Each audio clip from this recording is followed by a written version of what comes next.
በስመ አብ ወወልድ ወመንፈስ ቅዱስ አሐዱ አምላክ አሜን።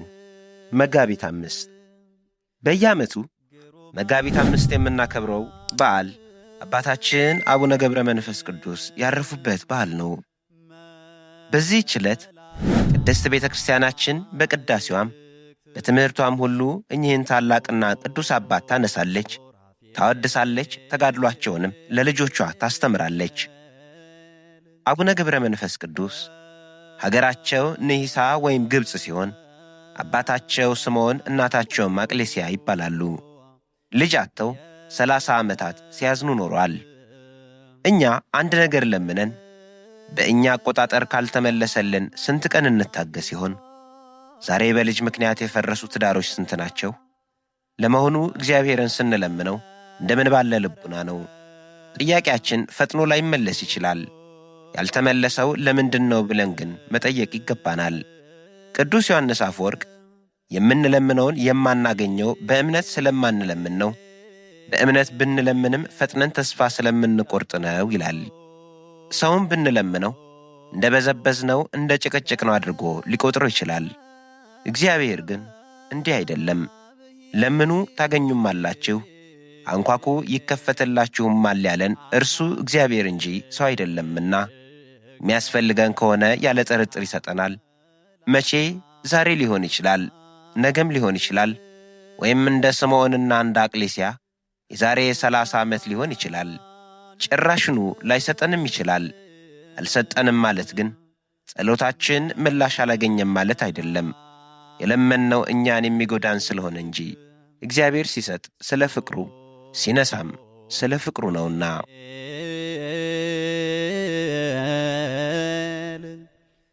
ስምዖንና አቅሌስያ ጥያቄያቸው የተመለሰው ከ30 ዓመት በኋላ ነበር።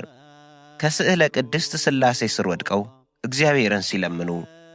በዚህም መሠረት ጻድቁ አባታችን አቡነ ገብረ መንፈስ ቅዱስ መጋቢት 29 ተጸንሰው ታኅሳስ 29 ቀን ተወለዱ። እንደ ተወለዱም ስብሃት ለአብ ስብሃት ለወልድ ስብሃት ለመንፈስ ቅዱስ ለዛውፃከኒም ጽልመት ውስተ ብርሃን ብለው እግዚአብሔርን አመሰገኑ። አባታችን በዚህ ዕለት ተወልደው እንዲህ ማመስገናቸው ሊደንቀን ይችላል። ይኸውም ብዙዎቻችን ሕፃናት እግዚአብሔርን አያውቁትም ብለን ስለምናስብ ነው። ይህ ግን ስህተት ነው። መጥምቁ ቅዱስ ዮሐንስ ገና በእናቱ ማኅፀን ሳለ ያመሰገነው እግዚአብሔርን ስላወቀው ነበር። የሆሳዕና ሕፃናት እግዚአብሔርን በእልልታ ያመሰገኑት መላእክትንም የመሰሉት አምላካቸውን ስላወቁት ነው። ጻድቁ አባታችን አቡነ ተክለ ሃይማኖት በተወለዱ በሦስተኛ ቀናቸው አሐዱ አብ ቅዱስ፣ አሐዱ ወልድ ቅዱስ፣ አሐዱ ውእቱ መንፈስ ቅዱስ ብለው ያመሰገኑት አምላካቸውን ስላወቁት ነው። የሆሳዕና ድንጋዮች እግዚአብሔርን አውቀውት ካመሰገኑ በአርአያ ቅድስት ሥላሴ የተፈጠሩ ሕፃናት ቢያመሰግኑትማ ምን ይደንቃል! አባታችን አቡነ ገብረ መንፈስ ቅዱስ ገዳም የሄዱት በ3 ዓመታቸው ነበር። በቅዱስ ገብርኤል አማካኝነት አበምኔቱ አባ ዘመደ ብርሃንም ሕፃኑን ተቀብለው መዝሙረ ዳዊትንና ሌሎችም የቤተ ክርስቲያን መጻሕፍትን እያስተማሩ አሳደጓቸው። በኋላም ማዕረገ ምንኩስና ተቀብለዋል። ተወዳጆች ሆይ ዛሬ ሕፃናትን የምንወስዳቸው ወዴት ነው? ዓለማዊ ትምህርት ብቻ ነውን? መንፈሳዊ ትምህርትም ልናስተምራቸው ይገባናል። ልጆቻችን ጥበበኞች፣ ባለጸጎች፣ አዋቂዎች እንዲሆኑ የምንሻ ከሆነ ቅዱሳት መጻሕፍትንም እናስተምራቸው። ሕፃናት ልጆቻችን ወደ ቤተ ክርስቲያን ሄደው ቅድሚያ የሚማሩት አባትህንና እናትህን አክብር የሚል ነው። ቀድመን የምንጠቀመው እኛው ነን። ልጆቻችን ወደ ገበያ ቦታ ለነፍሳቸው ምንም ወደማይጠቅማቸው ስፍራ ለመውሰድ የማናቅማማ ከሆነ ወደ ቤተ ክርስቲያን ለመውሰድማ እንዴት? አባታችን አቡነ ገብረ መንፈስ ቅዱስ እንዲህ ስማቸው በሰማያት ብቻ ሳይሆን በምድርም ላይ ገኖ የምንሰማው ከልጅነታቸው አንስተው ቅዱሳት መጻሕፍትን ስለተማሩ ነው። በ3ኛው ዓመታቸው እንደ ነቢዩ ሳሙኤል ወደ እግዚአብሔር ስለሄዱ ነው። ለመሆኑ ለልጆቻችን በቤት የምንከፍትላቸው ፊልም ምንን የተመለከተ ነው? ካርቱንና አኒሜሽኖችን ወይንስ እና አቡነ ገብረ መንፈስ ቅዱስ የነ አቡነ ተክለ ሃይማኖት፣ የነ ቅዱስ ቂርቆስ፣ የሰለስቱ ደቂቅና የጻድቃንና የቅዱሳንን የቅድስና መንገድ አባታችን ማዕረገ ምንኩስና ከተቀበሉ በኋላ እግዚአብሔር ሀብተ ፈውስን ሰጥቷቸዋል። ብዙ ዕውራንን ብዙ አንካሳንንም ፈውሰዋል። እኛም ከተጠቀምንበት እግዚአብሔር ሀብተ ፈውስን ለእያንዳንዳችን ሰጥቶናል። ኃጢአት ለማድረግ የሚፋጠኑትን አንካሳ እግሮች እንድናቀና፣ በዘፈንና በማይጠቅም ወሬ የደነቆሩትን ጆሮች እንድንከፍት፣ በስድብ በርግማን ዲዳ የሆኑትን አንደበቶች እንድንፈታ እግዚአብሔር ሀብተ ፈውስን ሰጥቶናል። ከምንም የሚበልጠው ሀብተ ፈውስም ይህ ነውና የአባታችንን አሰረ ፍኖት ተከትለን ብዙ ድውያነ ነፍስን ማዳን ይቻለናል። ጻድቁ አባታችን አቡነ ገብረ መንፈስ ቅዱስ በትእዛዝ እግዚአብሔር በበረሃ ሲኖሩ 60 አናምርትና 60 አናብስት አብሯቸው ይኖሩ ነበር። ሊደንቀን ይችላል። ነገር ግን እኔ እንስሳት ከጀምሩም የእኛ ጠላቶች አልነበሩም፣ በደላችን ምክንያት ከእኛ ስለተለዩ እንጂ። ሔዋን ከእባብ ጋር የተነጋገረችው እባብ የሰው ባሪያ ስለነበር ነው። እንስሳት ሁሉ የሰው አገልጋዮች ናቸው። የእኛ የቅድስና ማዕረግ እንጂ እነዚህ እንስሳት ከሰው ጋር ጠብ የላቸውም። እና አቡነ ገብረ መንፈስ ቅዱስ እና አባ ሳሙኤል ዘዋልድባ እና አቡነ አረጋዊ እነ ነቢዩ ዳንኤል እነዚህን እንስሳት ያዘዟቸው ድሮንም የእኛ ችግር እንጂ እነዚህ እንስሳት ለእኛ ክፎች ስላልሆኑ ነው። ተኩላ ከበግ ጠቦት ጋር ይቀመጣል፣ ነብርም ከፍየል ጠቦት ጋር ይተኛል። ጥጃና አንበሳ፣ ደቦል፣ ፍሪዳም በአንድነት ያርፋሉ። ታናሽም ልጅ ይመራቸዋል። ላምና ድብ አብረው ይሰማራሉ፣ ግልገሎቻቸውን በአንድነት ያርፋሉ። አንበሳም እንደ በሬ ገለባ ይበላል እንዲል ትንቢተ ኢሳይያስ ምዕራፍ 11 ቁጥር 6-7። እኛ ግን ከበረሃ አውሬዎች ሲቀርና ከሰው ጋርም ተስማምተን መኖር አቅቶናል።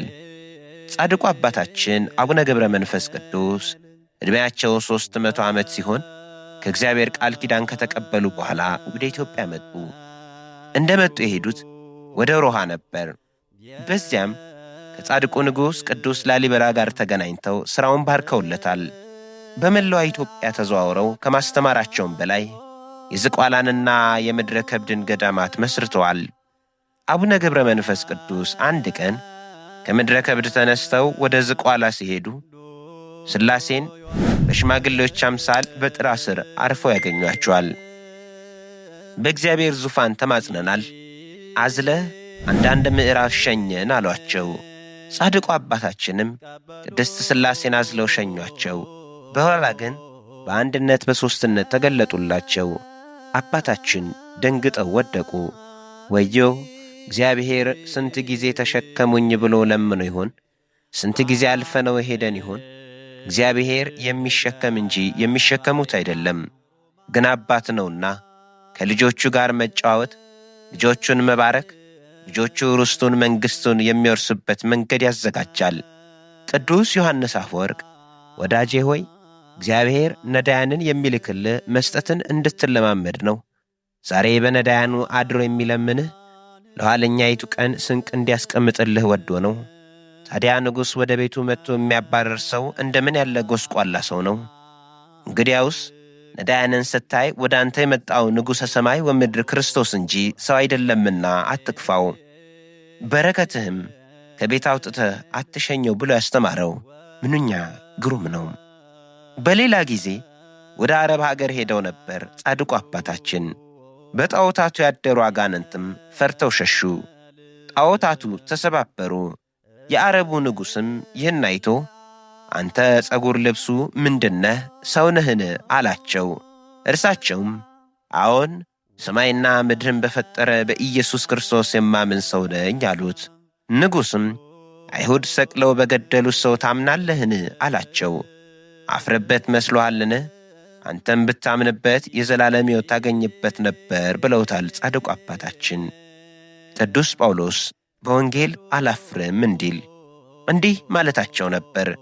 እርግጥ ነው በአፋ ስታየው ጌታዬ በአይሁድ ተሰቅሏል። መሰቀል ብቻ ሳይሆን ሞቷል። መሞት ብቻ ሳይሆን ወደ ምድር ልብ ወርዷል። ነገር ግን የሞተው ስለ በደሉ አይደለም፣ ስለ እኔና ስለ አንተ በደል እንጂ። የሞተው የኔና ያንተን ሞት ለመግደል ነበር። የተሰቀለው የኔና ያንተን ኃጢአት በመሸከም ነበር። ወደ መቃብር የወረደው ርደተ ገሃነምን ያስቀርልን ዘንድ ነው። ሞት አገኘሁ ብሎ የሚታየውን ሥጋውን ዋጠ፣ በማይታየውም ድል ተደረገ። ሞት አሁን ድል ተደርጓል። መቃብር ድል መንሳቱ ቀርቷል። አንተም ይህን ብታምን ደግሞም ብትጠመቅ የዘላለም ሕይወትን ታገኛለህ። በእውነት የአባታችን በረከታቸው ቃል ኪዳናቸው ከእኛ ጋር ትሁን። ጻድቁ አባታችን እንዲህ ለመስማት ዕጹብ ድንቅ በሆነ ግብር ቆይተው 262 ዓመት በኢትዮጵያ ኖረው ስለ ኢትዮጵያ ጸልየው በቃል ኪዳናቸው ያመንነውን የተማጸንነውን ጌታ ከመከራ ሥጋ ከመከራ ነፍስ ልሚርላቸው ተስፋቸውና ቃል ኪዳን ተቀብለው መጋቢት 5 ቀን ለእሁድ አጥባ ቅዳሜ ማታ ከሌሊቱ 6 ሰዓት ሲሆን በ562 ዓመታቸው አረፉ። መላእክትም በአክናፈ ሰዓት ኢየሩሳሌም ወስደው በየማነ ምሥዋ ቀብሯቸዋል። ሐዋርያው ቅዱስ ጳውሎስ እኔ ክርስቶስን እንደምመስል እናንተም እኔን ምሰሉ እንዳለን በምግባር በሃይማኖት አባቶቻችንን መስለን እንድንጸና የእግዚአብሔር ቸርነት የእመቤታችን አማላጅነት የጻድቁ አባታችን የአቡነ ገብረ መንፈስ ቅዱስ ቃል ኪዳን ይርዳን። ወስብሐት ለእግዚአብሔር ወለወላዲቱ ድንግል ወለመስቀሉ ክቡር። ይቆየን። ተዋሕዶ ዶክመንተሪ የዩቲዩብ ቻናላችንን ሰብስክራይብ በማድረግ መንፈሳዊ መርሃ ግብራትን ማግኘት ትችላላችሁ። ሰላም እግዚአብሔር ከሁላችን ጋር ይሁን።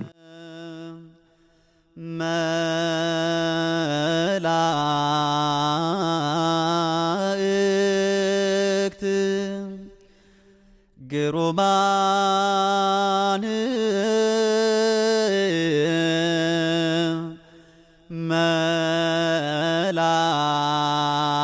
መላእክት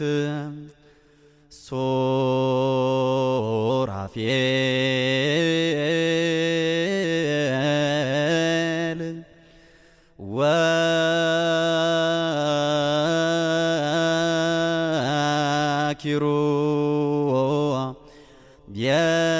ወኪሩቤል እለ አክናፊሆሙ ነበልባል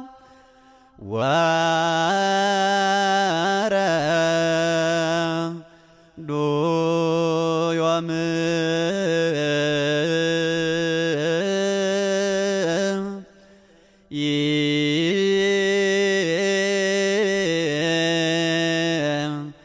ይትቀበሉ